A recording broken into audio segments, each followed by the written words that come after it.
Hola amigos, en el día de hoy vamos a aprender lo relacionado a las STAT questions. Las STAT questions, o como lo llamamos en el español, muletillas, son pequeñas frases que se colocan al finalizar una oración afirmativa o negativa en el inglés. Se utiliza para reforzar esa idea que se quiere presentar. Es como decir en el español, ya te lavaste las manos, ¿cierto? O hoy estás aprendiendo inglés, ¿verdad? Ese cierto y ese verdad son las STAT questions y es lo que hoy vamos a aprender. Espero te suscribas si te gusta la clase. Vamos. Hola. Hola. We don't need no education. Entonces, jóvenes, los STAT questions son mini preguntas que se utilizan al finalizar una oración, tanto positiva como negativa. Ellas nos dejan entrever una pequeña mini pregunta que se realiza al finalizar otra pregunta. Entonces, profe, ¿para qué yo voy a utilizar una pregunta después de una pregunta? Es la manera en la que nosotros remarcamos esa frase que queremos decir. Por ejemplo, si a sus padres en algún momento le han dicho, ya hiciste la tarea, ¿verdad? O ya te comiste tus vegetales, ¿cierto? Esos son maneras de reafirmar esa pregunta. Ahora, nos dice la teoría. Los STAT questions son pequeñas frases o preguntas que se colocan al final de una oración afirmativa o negativa y que generalmente tienen como objetivo confirmar o negar el contenido de la frase misma. Es el equivalente a verdad o cierto en el español. Ahora, tenemos por acá en la guía de trabajo 3 reglas básicas que debes recordar. La primera regla, los STAT questions siempre utilizan los verbos auxiliares. Profe, ¿cuáles son los verbos auxiliares? Los verbos auxiliares no son más que un compendio de verbos que me permiten a mí ejecutar la frase debidamente. ¿Cuáles son?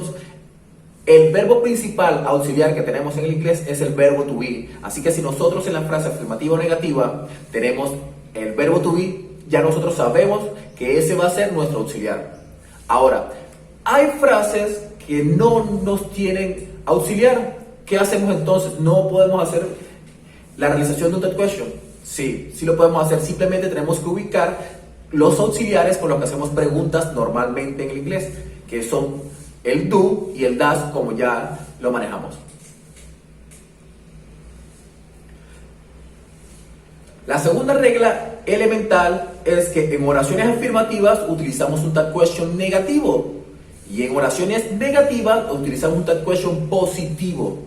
Es así como nosotros manejamos los STAT questions, son unas reglas fáciles. Entonces, rememoramos. La primera, siempre utilizamos auxiliares. En la segunda, nosotros vamos a cambiar la polaridad de nuestra frase. Si tenemos una frase positiva, la llevamos a negativo. Si tenemos una frase negativa, la cambiamos a positivo en esa STAT question que vamos a hacer nuevamente. Ahora, la última regla, la tercera regla, y es la más sencilla de todas, es que simplemente nosotros vamos a completar el STAT questions con el sujeto que tuvimos en la frase inicial.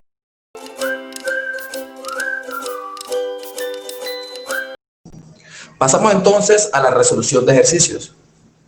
En las actividades tenemos agregar el STAT question correspondiente. La primera frase que tenemos es You want to go on holiday. La traducción de esta frase sería como tú te quieres ir de vacaciones.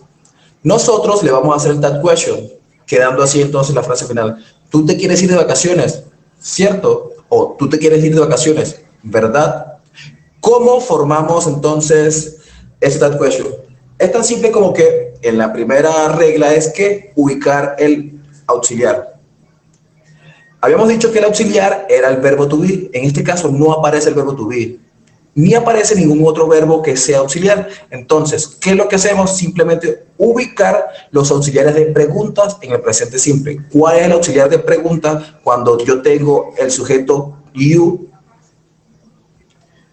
Para you, yo utilizo el auxiliar do. Entonces, colocamos el do y le cambiamos la polaridad. Si esta frase está positiva originalmente, la ponemos negativa. Recuerden que no podemos agregar el not aparte.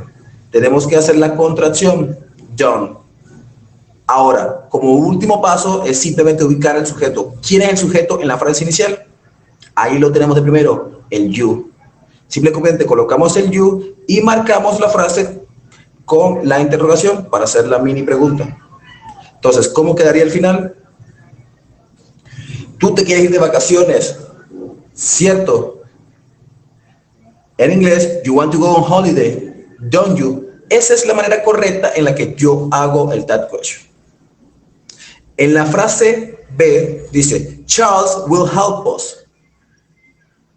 Yo simplemente ubico en la primera regla el auxiliar. ¿Quién es el auxiliar? No tenemos el verbo to be, pero sí tenemos en este caso el auxiliar de futuro, que es el will.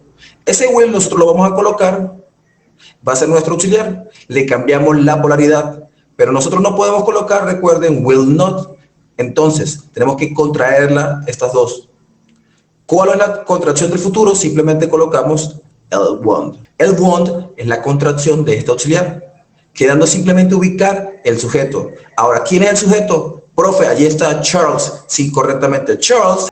Sí, correctamente, Charles es el sujeto, pero yo no puedo colocar el nombre de Charles. Yo debo de cambiarlo por un pronombre personal. ¿Cuál es el pronombre personal para el sujeto masculino singular?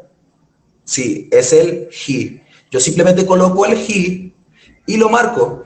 Esta es la correcta manera de hacer un that question. Mire que solamente quedaría Charles will help us, won't he? En español, Charles nos ayudará, ¿cierto?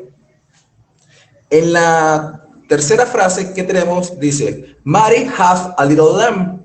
Mary tiene un pequeño cordero o Mary tiene un corderito.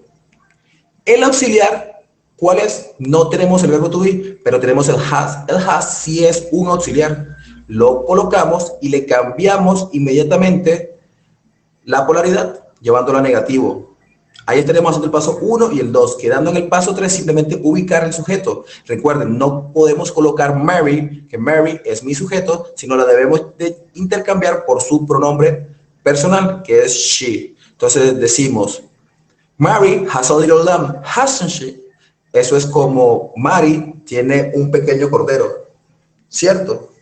Miren la manera tan fácil en que nosotros ejecutamos los that questions. Si tenemos una frase como it won't be anything expensive, que es como no será nada costoso, ubicamos el auxiliar. El auxiliar viene dado por la contracción won't, que es el auxiliar de futuro, will not. Colocamos el will not y en el segundo paso le quitamos la polaridad, que es la negación. Dejamos solamente el will. El will será nuestro cambio de polaridad en esta frase. Nos queda solamente por marcar el sujeto. El sujeto nos viene dado por lo que no será nada caro, que es un objeto. Entonces colocamos el it. Will it sería el that question de esta frase. Así de simple. Espero que les haya gustado la clase del día de hoy. Fue un placer para mí y otro para ustedes. Denle like y suscríbanse.